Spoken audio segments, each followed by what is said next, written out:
In the world of business, we are absolutely drowning in buzzwords, right? Frameworks, models, paradigms, it's endless. So today, we're going to cut through all of that noise. We're on a mission to find the one single strategy that actually governs success.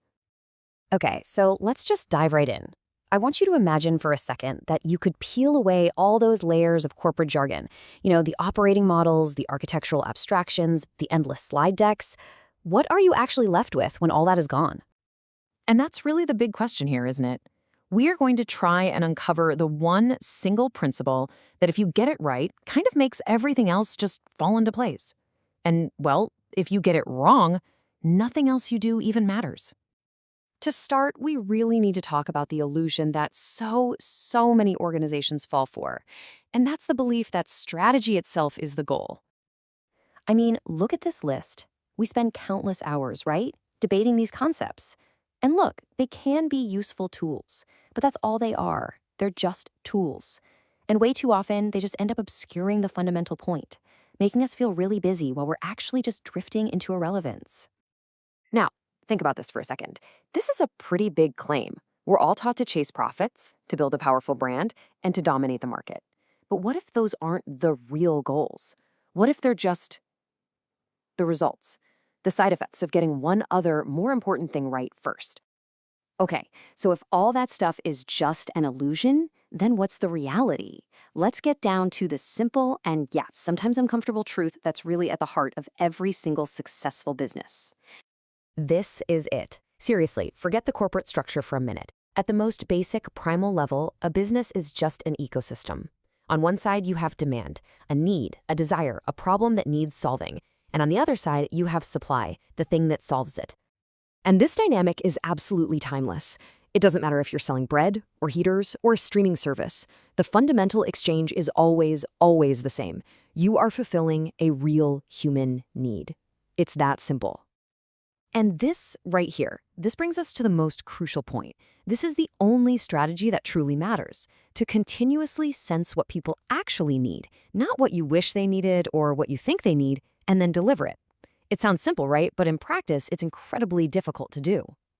Which, brings us to a really critical question. If this principle is so simple, why on earth do so many companies completely lose their way? Well, it often starts right here. Large organizations especially can become obsessed with their own internal stability and comfort. The focus shifts away from the outside world, the customer, the user, and turns inward to the world of the company itself. And this is what triggers a downward spiral. First, you lose touch with your users. Then, all that energy gets redirected into navigating internal politics. Collaboration just breaks down because everyone's competing for status. And the most capable people, the ones who actually want to create value, they get frustrated and they leave. Before you know it, the company is basically an island, completely disconnected from the very ecosystem it needs to survive. I mean, this line is just so powerful. An ecosystem couldn't care less about your org chart or your promotion schedule. It only cares about one thing. Are you relevant? Are you solving a need? The moment you stop being relevant, the ecosystem just moves on without you. So how do you avoid this trap? How do you actually build an organization that's designed not for comfort, but for continuous, ongoing relevance? See, your real advantage isn't your size or your history. It's your speed and your sensitivity. How quickly can your organization sense a change in what users need? And then, how fast can it adapt and actually deliver a response? That, right there, that is the entire game. This chart just perfectly lays out the two mindsets. On one side, you have the old way, which is all about rigidity, giant monolithic systems, 5-year plans that are set in stone, and total top-down control. But the relevant organization, it thinks in terms of adaptability, modular parts, constant learning loops, and empowering teams to experiment. It's a huge shift from trying to enforce control to enabling a response. Okay, so let's bring all of this home.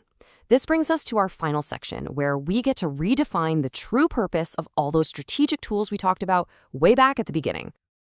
Let's take something that sounds complex, like enterprise architecture. Its real job isn't to create perfect, rigid blueprints. No, its real job is to make the company faster, to literally shorten the time it takes for a new user need to be met with a working solution.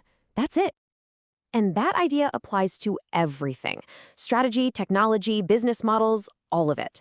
They're all just the means to a single end: serving the user. The moment they stop helping you do that, they have completely lost their purpose.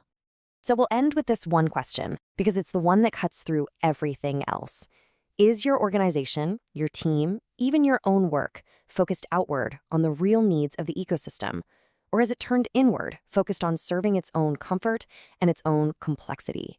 The answer to that question, well, that is the only strategy that really matters.